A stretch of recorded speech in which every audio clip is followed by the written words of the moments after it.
Hello everyone, welcome to my channel learn with Gyanvi. आज मैं आप सभी को बीएड फोर्थ सेमेस्टर की इजी नोट्स के क्वेश्चंस कराने वाली हूँ और आज हम लोग का पार्ट नंबर 5 है। ठीक है, इससे पहले मैंने जो भी वीडियोस बनाई हैं उसको मैंने एक प्लेलिस्ट में डाल दिया है। जिस किसी ने वो वीडियोस नहीं देखी हैं आप लोग जाके वीडियोस देख लीजिएगा, क्योंकि आप लोगों के एग्ज़ाम ना पास में आने वाले हैं और ये सारी वीडियोज़ आप लोगों के लिए बहुत ही ज़्यादा हेल्पफुल रहेंगी। ठीक है, हम लोग का पेपर नंबर 2 चल रहा है, जो कि भारत में शिक्षा के वर्तमान मुद्दे, और पेपर नंबर 1 है वो मैंने फिनिश करा दिया। ठीक है, उसकी भी सारी वीडियोस एक प्लेलिस्ट में पड़ी हुई है, आप लोग जाके देख लीजिएगा। ठीक है, तो चलिए स्टार्ट करते हैं। हम लोग का आज चैप्टर नंबर 9 है, जो कि प्रारंभिक शिक्षा का सार्वभौमिकरण। ठीक है, तो इसका पहला क्वेश्चन है सार्वभौमिकरण शब्द का पर्याय नहीं है, तो इसका सही आंसर हो जाएगा ऑप्शन नंबर डी, जो कि व्यक्तिकरण। ठीक है, बाकी ऑप्शन नंबर ए सार्वजनिकरण ये भी अर्थ होता है, और सर्वव्यापीकरण ये भी अर्थ है, और लोकव्यापीकरण ये भी अर्थ है। ठीक है, नेक्स्ट क्वेश्चन है राज्य संविधान के क्रियान्वयन के लिए किए जाने के समय से 10 वर्ष के अंतर्गत 14 वर्ष तक के सभी बालकों को निशुल्क एवं अनिवार्य शिक्षा की व्यवस्था करेगा, बढ़ है। तो ये अनुच्छेद 45 में ये मतलब दिया गया है कि 14 साल तक के बच्चों को क्या देना है, निशुल्क शिक्षा देनी है हम लोग को। ठीक है, ये आर्टिकल नंबर 45 में दे रखा है। नेक्स्ट क्वेश्चन है प्रारंभिक शिक्षा के सार्वभौमिकरण के संदर्भ में अनिवार्य शिक्षा सबके लिए होगी, चाहे वह किसी भी जाति, रंग, धर्म, लिंग, स्थान तथा वर्ग का हो। किस अनुच्छेद का अंश है? तो इसका सही आंसर हो जाएगा ऑप्शन नंबर बी, जो कि आर्टिकल नंबर 15। ठीक है, नेक्स्ट क्वेश्चन देखते हैं प्रारंभिक शिक्षा का सार्वभौमिकरण का पर्याय है, तो उसका सही आंसर हो जाएगा ऑप्शन नंबर डी, जो कि उपयुक्त सभी। ऑप्शन नंबर ए देख लेते हैं, सुविधाओं का सार्वभौमिकरण। ऑप्शन नंबर बी है नामांकन का सार्वभौमिकरण, और ऑप्शन नंबर सी है स्थायित्व का सार्वभौमिकरण। ठीक है, तो इसका तीनों ही आंसर, तो ऑप्शन नंबर डी सही हो जाएगा। नेक्स्ट क्वेश्चन है शिक्षा के सार्वभौमिकरण की प्रमुख चुनौतियां हैं, तो इसका सही आंसर हो जाएगा ऑप्शन नंबर डी, जो कि उपयुक्त सभी। ऑप्शन नंबर ए देख लेते हैं, प्राथमिक विद्यालयों की अपर्याप्त उपलब्धता। ऑप्शन नंबर बी है भारत की भौगोलिक विविधता, और ऑप्शन नंबर सी है बढ़ती हुई जनसंख्या व भ्रष्टाचार। ठीक है, तो ये तीनों ही चुनौतियां हैं, ठीक है, शिक्षा के सार्वभौमिकरण में, तो इसलिए हम लोग का सही आंसर हो जाएगा ऑप्शन नंबर डी, जो कि उपयुक्त सभी। नेक्स्ट क्वेश्चन है प्रारंभिक शिक्षा के सार्वभौमिकरण में किए गए सरकारी प्रयासों में शामिल है, तो उसका सही आंसर हो जाएगा ऑप्शन नंबर डी, जो कि उपयुक्त सभी। Operation black board option number ये मैंने इसके बारे में मैंने आप लोग पढ़ाया है। नेक्स्ट क्वेश्चन है NLM, जिसका फुल फॉर्म है नेशनल लिटरेसी मिशन। ठीक है, और नेक्स्ट है ऑप्शन नंबर सी, जो कि BEP यानी कि बेसिक एजुकेशन प्रोग्राम। ठीक है, तो ये तीनों ही चीज़ें स्टार्ट की गई हैं शिक्षा के सार्वभौमिकरण के लिए, तो इसलिए हम लोग का सही आंसर हो जाएगा ऑप्शन नंबर डी, जो कि उपयुक्त सभी। नेक्स्ट क्वेश्चन है 86वें संविधान संशोधन से संबंधित तथ्य है, तो उसका सही आंसर हो जाएगा ऑप्शन नंबर सी, जो कि ए और बी दोनों। ऑप्शन नंबर ए पढ़ लेते हैं, 2002 में लागू हुआ, और ऑप्शन नंबर बी है यह 6 से 14 वर्ष तक की आयु के सभी बच्चों की निःशुल्क एवं अनिवार्य शिक्षा प्रदान करेगा, तो ये दोनों ही सही है। ठीक है, और ये आर्टिकल कौन सा, आर्टिकल नंबर 45 हम लोग का। ठीक है, नेक्स्ट क्वेश्चन देखते हैं 86वें संविधान संशोधन की सिफारिश किस समिति ने की थी, तो उसका सही आंसर हो जाएगा ऑप्शन नंबर ए, जो कि तापस मजूमदार समिति 1999। ठीक है, नेक्स्ट क्वेश्चन है DPEP कार्यक्रम कब चलाया गया, तो उसका सही आंसर हो जाएगा 1994, ऑप्शन नंबर सी। और DPEP की फुल फॉर्म है डिस्ट्रिक्ट प्राइमरी एजुकेशन प्रोग्राम। ठीक है, नेक्स्ट क्वेश्चन है जनसाला कार्यक्रम भारत सरकार द्वारा किन एजेंसियों के सहयोग से संचालित है, तो इसका सही आंसर हो जाएगा ऑप्शन नंबर डी, जो कि उपयुक्त सभी। और ये जो कार्यक्रम है जनसाला कार्यक्रम, ये किसके लिए, प्राथमिक शिक्षा के लिए। और ऑप्शंस देख लेते हैं, यानी कि UNDP और यूनिसेफ और यूनेस्को, इन तीनों की ही सहायता से ये कार्यक्रम शुरू किया गया है। ठीक है, नेक्स्ट क्वेश्चन है स्कूल रेडीनेस क्या है, तो इसका सही आंसर हो जाएगा ऑप्शन नंबर डी, जो कि उपयुक्त सभी। ऑप्शन नंबर ए है बच्चों की व्यक्तिगत तैयारी, शैक्षिक तैयारी और संज्ञानात्मक कौशलों का विकास, ये तीनों ही है। ठीक है, तो ऑप्शन नंबर डी सही हो जाएगा, उपयुक्त सभी। नेक्स्ट क्वेश्चन है NLM यानी कि नेशनल लिटरेसी मिशन का शुभारंभ कब हुआ, तो इसका सही आंसर हो जाएगा 5 मई 1988। नेक्स्ट क्वेश्चन है मीना मंच कार्यक्रम का संबंध है, तो उसका सही आंसर हो जाएगा NPEGL।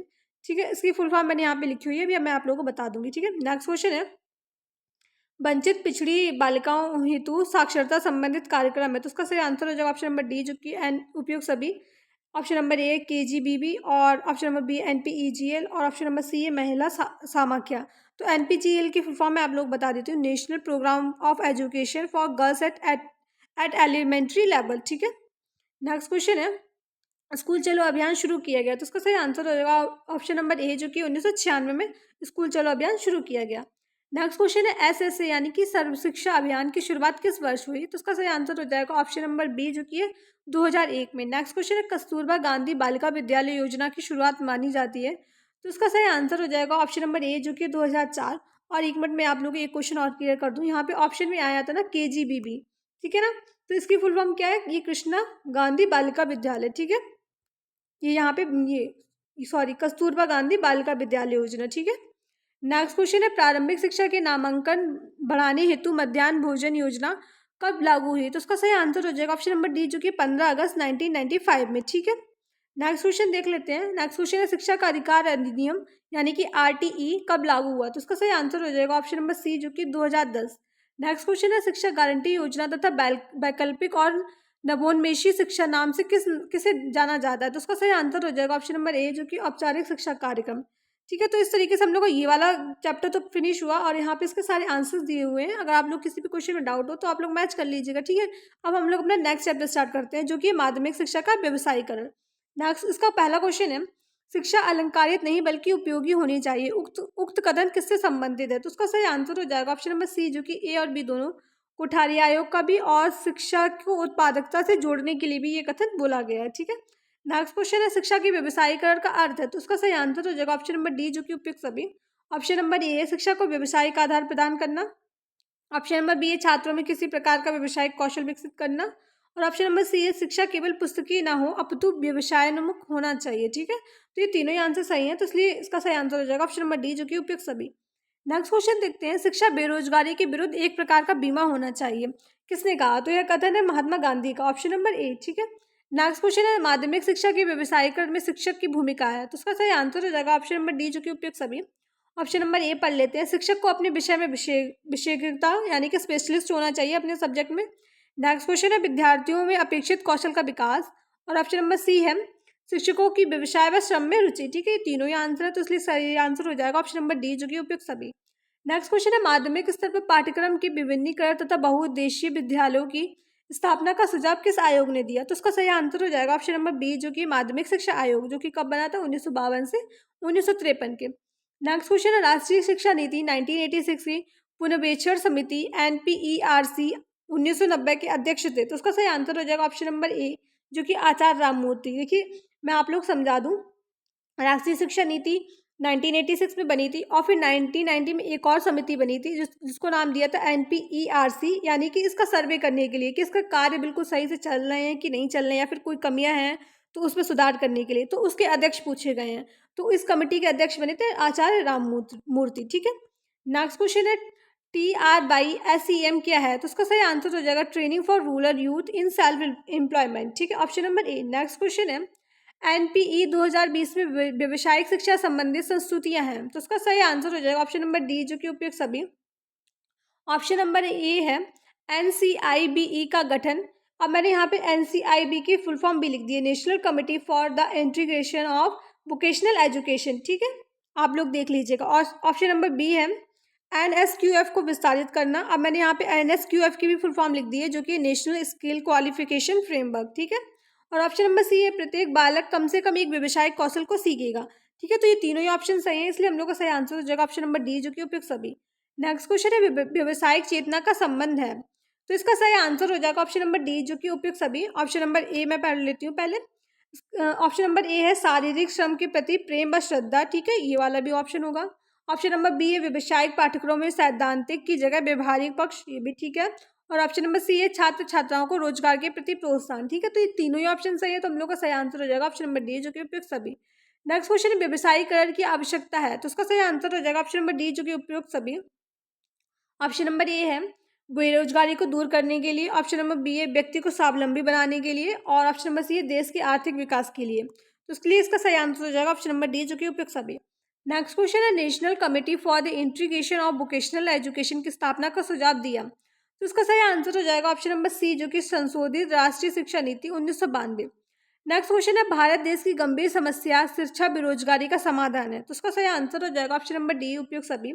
ऑप्शन नंबर ए पढ़ लेते हैं, शिक्षा का व्यवसायीकरण। ठीक है। व्यक्ति को स्वावलंबी बनाना। ठीक है। और ऑप्शन नंबर सी है, श्रम के प्रति आदर भाव विकसित करना। ठीक है। तो इससे सही आंसर हो जाएगा ऑप्शन नंबर डी, जो कि उपयुक्त सभी। नेक्स्ट क्वेश्चन है, निम्नलिखित में से किस पर ताराचंद समिति ने सिफारिशें प्रदान की? तो उसका सही आंसर हो जाएगा ऑप्शन नंबर डी, जो कि माध्यमिक शिक्षा। नेक्स्ट क्वेश्चन है, राष्ट्रीय माध्यमिक शिक्षा अभियान यानी कि RMSA किस वर्ष शुरू किया गया? तो उसका सही आंसर हो जाएगा ऑप्शन नंबर बी, जो कि 2009 में। नेक्स्ट क्वेश्चन है, आचार्य राममूर्ति समिति किसके प्रधानमित्र वाली भारत सरकार में गठित की गई? तो उसका सही आंसर हो जाएगा ऑप्शन नंबर ए, जो कि विश्वनाथ प्रसाद सिंह। ठीक है। नेक्स्ट क्वेश्चन है माध्यमिक शिक्षा का व्यवसायीकरण कब शुरू हुआ? तो इसका सही आंसर हो जाएगा ऑप्शन नंबर बी, जो कि 1988 में। नेक्स्ट क्वेश्चन है भारत भारत में शिक्षा का माध्यमिक स्तर क्या है? तो इसका सही आंसर हो जाएगा ऑप्शन नंबर बी, जो कि विद्यालय स्तर पर द्वितीय। नेक्स्ट क्वेश्चन है भारत में माध्यमिक शिक्षा की अवधि है, तो उसका सही आंसर हो जाएगा 4 वर्ष। ठीक है। नेक्स्ट क्वेश्चन है व्यवसायीकरण शिक्षा का लाभ है, तो उसका सही आंसर हो जाएगा ऑप्शन नंबर डी, जो कि उपयुक्त सभी। ऑप्शन नंबर ए शिक्षा को काम तथा जीवन में एकीकरण, ऑप्शन नंबर बी है राष्ट्रीय आय को बढ़ाना, और ऑप्शन नंबर सी है छात्रों में उत्पादनशीलता का गुण लाना। नेक्स्ट क्वेश्चन है शिक्षा के व्यवसायीकरण का लक्ष्य है, तो उसका सही आंसर हो जाएगा ऑप्शन नंबर बी, जो कि छात्रों को नियमित सामान्य शिक्षा के साथ व्यवसाय में योग्य बनाना। नेक्स्ट क्वेश्चन है व्यवसायिक शिक्षा के जनक हैं, तो उसका सही आंसर हो जाएगा ऑप्शन नंबर ए, जो कि चार्ल्स एलन प्रोजर। नेक्स्ट क्वेश्चन है माध्यमिक स्तर पर व्यवसायिक शिक्षा की समस्या क्या है? तो उसका सही आंसर हो जाएगा ऑप्शन नंबर डी, जो कि उपयुक्त सभी। ऑप्शन नंबर ए है शिक्षा की खराब गुणवत्ता, ऑप्शन नंबर बी है बाजार में आवश्यक कौशल पर फोकस की कमी, और ऑप्शन नंबर सी है सक्षम वातावरण की उपलब्धता। ठीक है, तो इसलिए सही आंसर हो जाएगा इसका ऑप्शन नंबर डी, जो कि उपयुक्त सभी। तो हम लोग इस तरीके से ये वाला भी चैप्टर फिनिश हो गया। ठीक है, और यहाँ पे ये आंसर्स दे रखे हैं। अगर आप लोग किसी क्वेश्चन में डाउट हो तो आप लोग मैच कर लीजिएगा। ठीक है, और अगर आप लोग को ये वीडियो अच्छा लगता है तो प्लीज़ लाइक कीजिएगा और चैनल को भी सब्सक्राइब कीजिएगा। Thank you.